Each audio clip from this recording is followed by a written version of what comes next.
Hello everybody, welcome back to my channel. It's Mustard Saves, and today I have a video for you guys where I want to come clean and show you some recipe fails that I have accumulated over the last couple months. And also, if you can hear the cicadas in the background, I am so sorry. It is the peak of summer here in Texas and they just talk all day.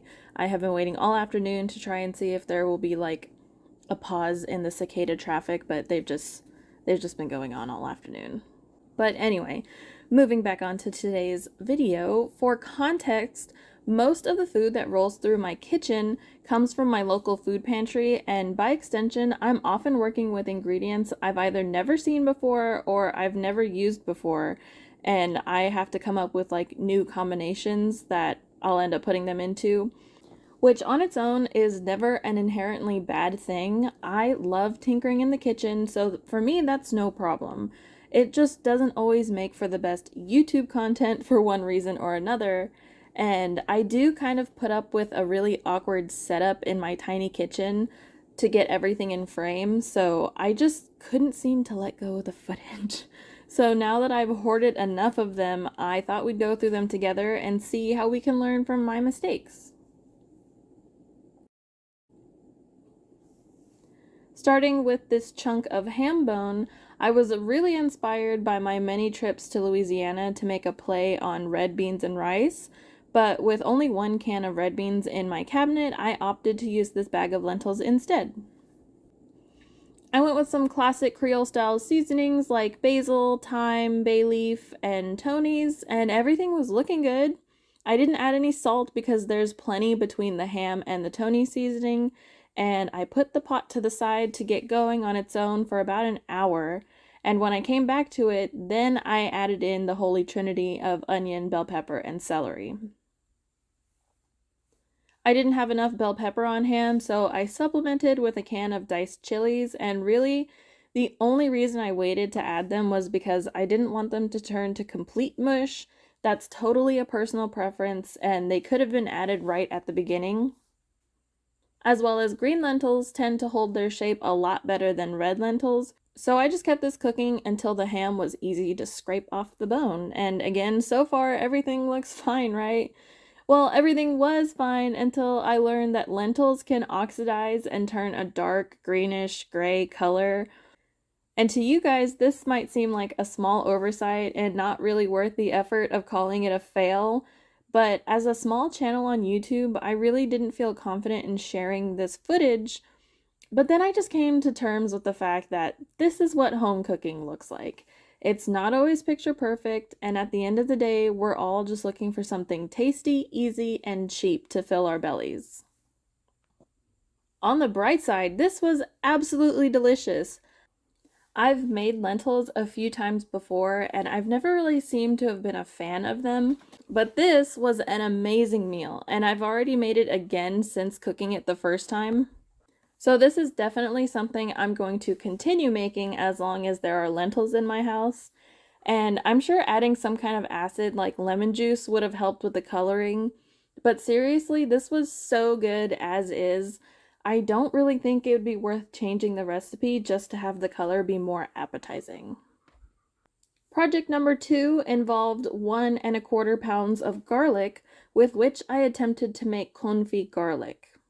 I'd seen it all over social media, and as a member of the Garlic Lovers Club, I was not afraid to go all in on this experiment.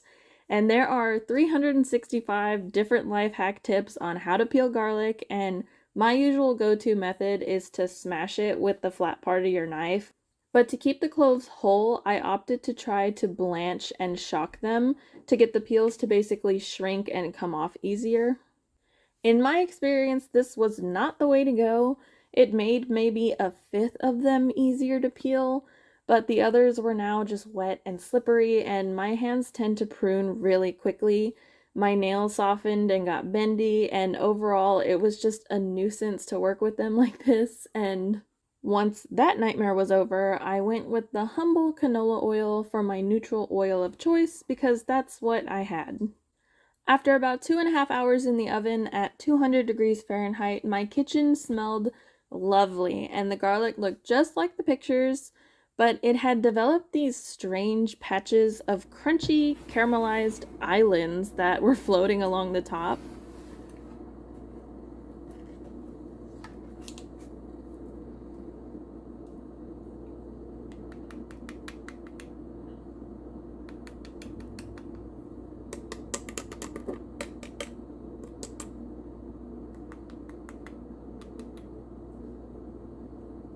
I still have zero clue what was up with that, but I elected to believe it was nothing and moved on.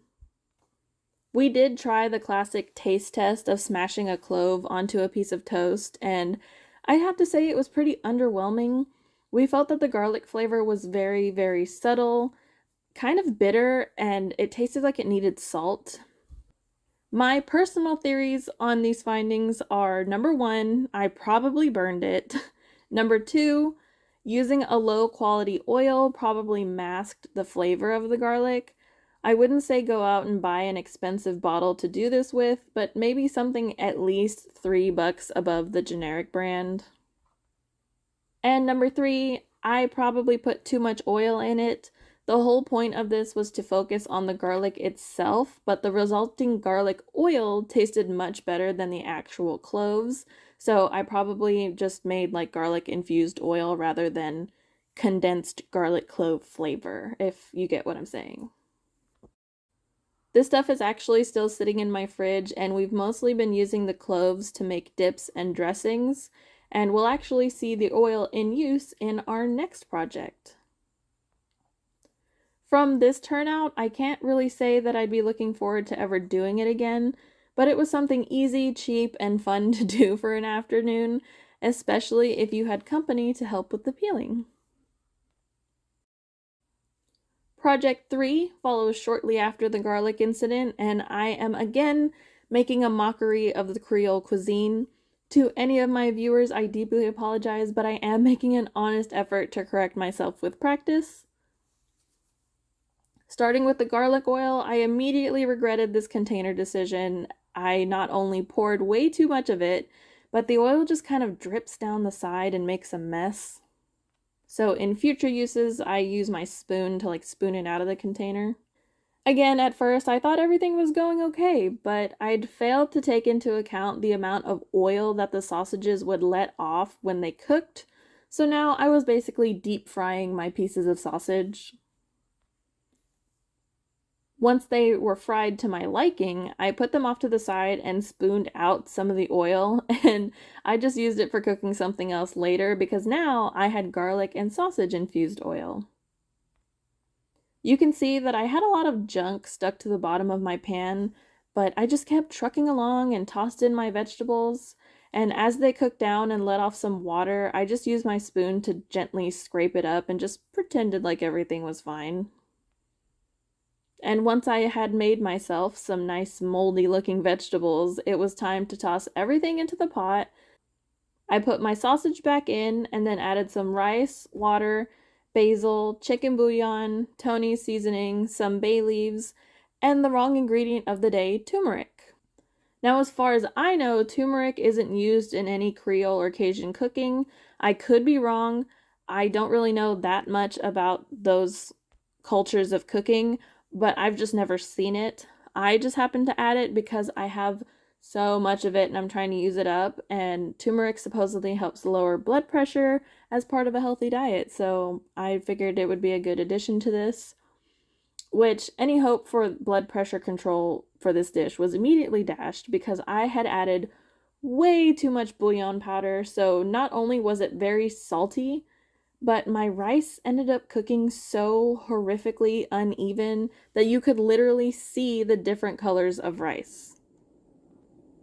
It kind of looked promising at first, but once I started mixing it, I knew this was not going to be good. I even gave it like another 20 minutes to cook with a splash more water, but we just ended up eating a giant pot of crunchy rice mush for the next week. I had cooked way too much of it to just throw it away, and I really felt like I was going back to square one from when I was teaching myself how to make Spanish rice. And if I ever work up the confidence to make this again, I think my problem was I should have boiled my water before adding it to the pan, just like I do with Spanish rice. I'm not sure if that was the initial issue itself or if maybe my pan heats up unevenly. I'm not sure. I don't even remember like what brand this pan is. I got it on clearance at Kroger, so it could just be a not good pan. Or it could be that I'm just not a good home chef. That is definitely also a very realistic option or like reason that it came out the way it did. Final project number 4 wasn't nearly as bad as number 3. Basically, I just wanted to make a pineapple upside down cake. They're so easy to make that I didn't think there was going to be any possible way for this to go wrong, but we'll get to that. To make a pineapple upside down cake, you start by melting some butter into your pan. I just put this in the oven while it was preheating, and once that was nice and melted, I mixed in some brown sugar and laid down my fruit on top. From here, you can use any cake mix you want. I just had this basic one on hand to mix up according to package directions, and I wanted to have some extra pineapple layered inside, so I tried to do that, but they just kind of sank down to the bottom by the time it was done baking. There's probably a more technical way to do that, but I'm not a baker. I think you're supposed to add it in after, but whatever, it's fine. Here is where I learned that a loaf pan is perhaps not the most ideal shape for a box cake mix. I don't own any cake pans like the circle ones, and I should have split this into 2 pans at the start because it was just way too much cake mix for the shape of the pan. And as you can see, it was very jiggly in the middle. And what I ended up having to do was put some foil over the top to cover the cake so that the middle could finish cooking without burning the top. And it took like over an hour before the middle stopped jiggling. And ultimately, the flavor was still delicious. It came out looking a little darker, and the edges were obviously more than just a touch overcooked. But this was a $1 boxed cake mix, so really, as long as it was still sweet and cakey, we had no problem devouring this bad boy. It still looked so delicious, tasted delicious, and this was just another learning experience. And that's everything I had to show you guys this week. I hope seeing a couple of my failures, as I'm putting air quotes that you can't see, but a couple of my failures, I hope this inspires you guys to not be afraid to try a couple things in the kitchen, so maybe you can learn from my mistakes and learn from the things that YouTubers don't always show you whenever they're showing you recipes. Because nobody's perfect, and we're definitely all gonna make mistakes in the kitchen at some point or another, but that's just how we learn. That's how we get some skills built in the kitchen. And really, I think everyone should just take it easy in the kitchen, have some fun, try some new things every once in a while, and who knows, maybe you'll try something that you really like. If you have any stories that you'd like to share in the comments down below, I'd love to hear from you. And as always, if you like the video, please leave a like. If you want to see more money-saving content, please subscribe to my channel, and I'll see you guys in the next one. Goodbye!